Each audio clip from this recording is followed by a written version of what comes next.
Hello students, welcome to हमारे शिक्षा ज्ञान। आपका स्वागत है क्लास 12 केमिस्ट्री के एक और वीडियो लेक्चर में। आज के इस वीडियो में हम बात करने वाले हैं उपसह संयोजन यौगिकों के आयुपेशी नामकरण की।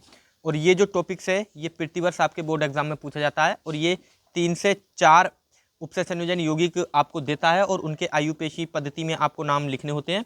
तो ये टॉपिक्स 3 से 4 मार्क्स कंप्लीट कराने वाला है। तो आज के इस वीडियो में हम सोल्व करने वाले हैं इन सभी जो आपके सामने ये 10 उपसह संयोजन यौगिक लिखे हुए हैं, इनके नाम को आज हम सोल्व करेंगे।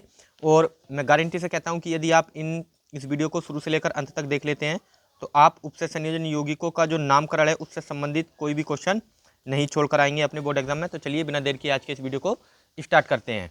तो हमारा पहला जो उपसह संयोजन यौगिक है ये है K3 FeC2O4 का होल थ्राइज। तो जब भी इस प्रकार का यौगिक हो तो सबसे पहले हमें जो धनायन होता है उसका नाम लिखना होता है। तो धनायन यहाँ पे पोटेशियम है, यहाँ लिखेंगे पोटेशियम।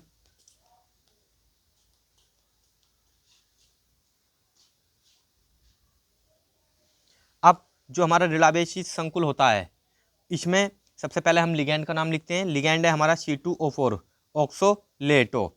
ऑक्सोलेटो है और ये कितनी बार आया हुआ है? ये 3 बार। C2O4 का होल थ्राइज है तो इसको लिखेंगे ट्राई, 3 बार है, ट्राई ऑक्सोलेटो ऑक्सेलेटो पोटेशियम ट्राई ऑक्सोलेटो। अब यहाँ पर लिखेंगे जो हमारा केंद्रीय धातु परमाणु है Fe का नाम फेरेट।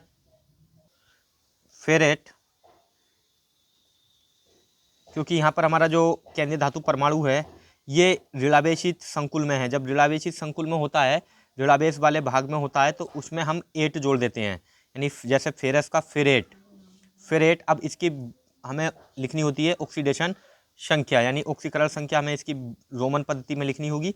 तो फेरस की यहाँ पे पोटेशियम की 3 होती है और ऑक्सोलेटो हमारा उदासीन लिगैंड है। तो Fe की जो ऑक्सीकरण संख्या आएगी ये कितनी आएगी? 3rd। और यदि आपसे ऑक्सीकरण संख्या नहीं निकालनी आती है तो आप मुझे कमेंट बॉक्स में बता सकते हैं, मैं आपको उस पर भी वीडियो बनाकर अपलोड कर दूंगा। तो चलिए पहला जो आयुपेशी था हमने उसका नाम लिख लिया है उपसह संयोजन यौगिक का। अब दूसरे को देखते हैं NiNH3 का होल 6 Cl2। तो पहले हमें धनावेशी संकुल का नाम लिखना होगा। तो धनावेशी संकुल हमारा ये है। अब इसमें पहले हम लिखेंगे लिगैंड का नाम। यहाँ पर NH3 यानी ये उदासीन लिगैंड है और ये कितनी बार आया है? 6 बार आया है, यानी हेक्सा। 6 बार जब कोई लिगैंड आता है तो उसके लिए हम लिखते हैं हेक्सा। अब ये उदासीन लिगैंड है एमीन, हेक्सा एमीन। अब केंद्रीय धातु परमाणु का नाम लिखेंगे निकिल, हेक्सा एमीन निकिल। अब यहाँ पे 8 नहीं जोड़ेंगे क्योंकि ये धनावेशी संकुल में है, जो केंद्रीय धातु परमाणु इस समय धनावेशित में है, तो केवल निकिल ही रहने देंगे। अब ब्रैकेट में हम लिखेंगे इसकी ऑक्सीडेशन संख्या। तो NH3 क्या है? हमारा उदासीन लिगैंड है और यहाँ पर Cl2 क्या है? ये ऋणावेशित लिगैंड है और इस पर माइनस का 1 चार्ज आता है, तो इसकी जो ऑक्सीकरण संख्या आएगी ये कितनी आ जाएगी? 2, यानी निकिल सेकेंड। और यहाँ पर क्लोराइड। इस प्रकार ये इसका आयुपेशी नाम हो जाएगा। तो चलिए तीसरा हमारा यौगिक है K2NiCN का होल 4 और इसका आयुपेशी नाम में सबसे पहले हम लिखेंगे तो यहाँ पर धनावेशित जो हमारा भाग है उसका नाम लिखेंगे K का, यानी पोटेशियम।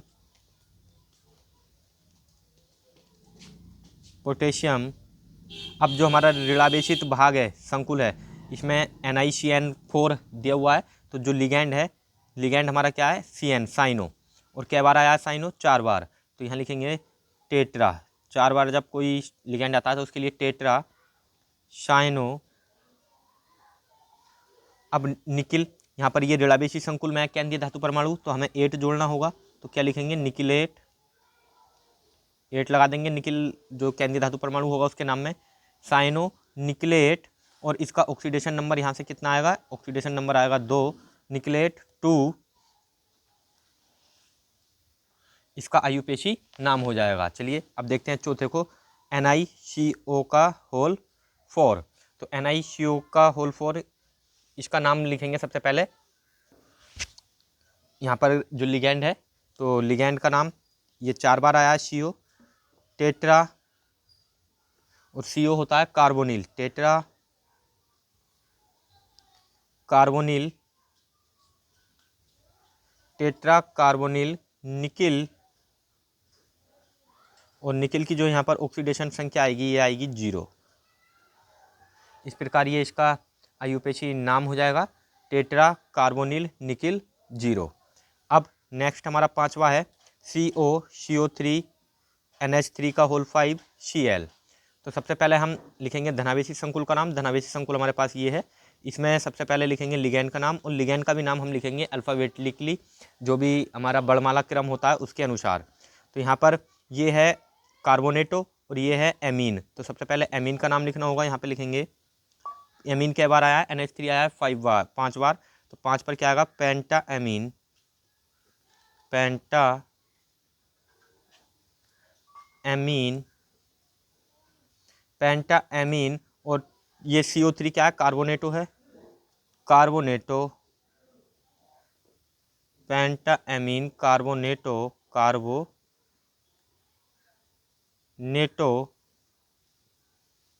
अब यहाँ पर ये जो हमारा केंद्रीय धातु परमाणु है इसका नाम लिखेंगे कोबाल्ट, और कोबाल्ट की ब्रैकेट में हमें केंद्रीय धातु परमाणु की ऑक्सीडेशन संख्या लिखनी होगी, ऑक्सीकरण संख्या। तो कोबाल्ट की यहाँ पर ऑक्सीकरण संख्या आएगी 3, तो यहाँ पर हो जाएगा 3। तो पेंटा एमीन कार्बोनेटो कोबाल्ट 3rd, और यहाँ पर क्या बचेगा, Cl का नाम लिखेंगे तो क्या हो जाएगा, क्लोराइड। इस प्रकार ये हमने इसका भी IUPAC नाम कंप्लीट कर लिया है। अब हम बढ़ते हैं हमारे नेक्स्ट अगले यौगिक पर। छठा है K3CO C2O4 का होल थ्राइज। तो सबसे पहले धनायन का नाम, धनायन पोटेशियम है, तो पोटेशियम,